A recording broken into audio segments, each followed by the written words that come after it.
भारत एक ऐसी चीज के लिए हर साल 173 मिलियन डॉलर्स खर्च कर देता है जिसे हम सीवर के पानी से आसानी से निकाल सकते हैं। वही सीवर का पानी जो आखिर में नदी नालियों में मिलके यूं ही समुद्र में डंप कर दिया जाता है। सोचिए 60 लाख टन फोस्फोरस भारत को जॉर्डन, सऊदी अरेबिया, मोरक्को और इजिप्ट से इंपोर्ट करना पड़ता है क्योंकि भारत में फोस्फोरस के रिजर्व्स मौजूद ही नहीं है। लेकिन हाल ही की एक स्टडी में पता चला कि जिस फोस्फोरस को हम जमीन के नीचे खोजने की कोशिश कर रहे हैं वही फोस्फोरस सीवर से निकले गंदे पानी से एक्सट्रैक्ट किया जा सकता है और भारत इसकी वजह से एटलीस्ट हर साल करीबन 60 लाख करोड़ रुपए बचा सकता है।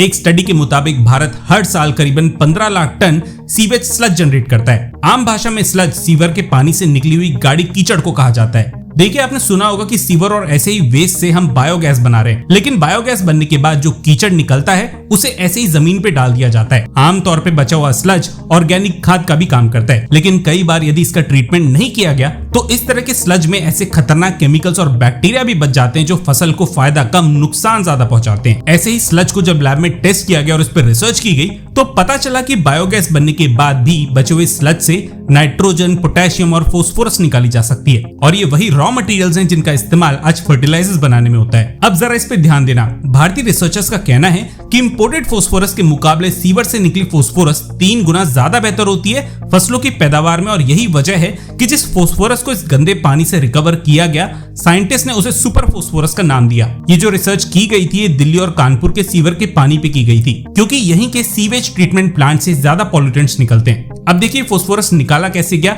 इसकी जानकारी आप डिस्क्रिप्शन में दिए गए लिंक से भी ले सकते हैं क्योंकि इसके पूरे प्रोसेस को बताने के लिए हमें अलग से वीडियो बनानी पड़ सकती है। अच्छा, जिस एक्सट्रैक्शन प्रोसेस का इस्तेमाल फोस्फोरस निकालने के लिए किया गया था उसमें कुछ हैवी मेटल्स जैसे कि कैडमियम, निकल और जिंक भी बाय प्रोडक्ट की तरह निकले थे। जो लोग नहीं जानते, इन हैवी मेटल्स का इस्तेमाल इलेक्ट्रॉनिक्स और स्टील इंडस्ट्री में भी होता है। खैर, अच्छी बात यह है कि भारतीय वैज्ञानिकों ने सैंपल में मौजूद करीबन 88% तक फोस्फोरस रिकवर कर ली थी, जो सच में काफी बड़ी बात है। लेकिन इस प्रोसेस में फिलहाल एक काफी बड़ी दिक्कत है और जब तक इस दिक्कत को सुधार नहीं लिया जाता तब तक भारत को फोस्फोरस का इंपोर्ट हमेशा करना पड़ेगा। इसके बारे में अभी आपको इस वीडियो में मैं आगे बताऊंगा, पहले कुछ फैक्ट जान लेते हैं। फर्टिलाइजर प्रोडक्शन के मामले में भारत आज पूरे विश्व में तीसरी रैंक पे आता है और हम हर साल करीबन 525 लाख टन फर्टिलाइजर का प्रोडक्शन डोमेस्टिक और ओवरसीज मार्केट के लिए करते हैं। बात करें फोस्फेट की तो हमें हर साल करीबन 60 लाख टन फोस्फेट की डिमांड को इंपोर्ट के थ्रू पूरा करना पड़ता है। अब देखिए, फोस्फेट खेती के लिए इतना इंपॉर्टेंट है कि इसकी कंटिन्यूअस सप्लाई को सुनिश्चित करने के लिए भारत ने दुनिया के कुल 7 देशों के साथ अग्रीमेंट साइन किए हुए हैं। लेकिन इंपोर्ट के अलावा हम इन फर्टिलाइजर्स का एक्सपोर्ट भी 10 से ज्यादा देशों को करते हैं और इस लिस्ट में पाकिस्तान भी शामिल है। पर ऐसा नहीं है कि भारत में फोस्फेट मिलता ही नहीं है। झारखंड, राजस्थान और मध्य प्रदेश में फोस्फेट के रिजर्व जरूर हैं, लेकिन केवल 9% ही हाई ग्रेड का फोस्फेट इन इलाकों में पाया जाता है। बाकी के रिजर्व्स लो ग्रेड के हैं जिनसे खाद बनाने का फोस्फेट नहीं निकाला जा सकता। देखिए, सीवर स्लज फोस्फेट के इंपोर्ट को कम करने की उम्मीद तो है, लेकिन इसकी अपनी ही कुछ काफी बड़ी दिक्कतें हैं। इनमें सबसे बड़ी दिक्कत है पैसा और कॉस्ट ऑफ एक्सट्रैक्शन।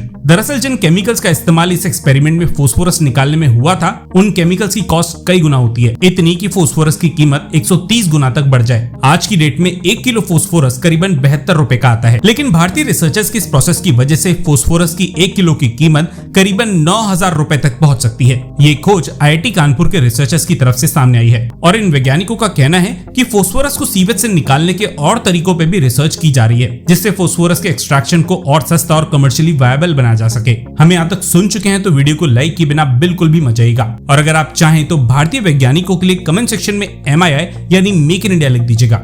धन्यवाद। जय हिंद।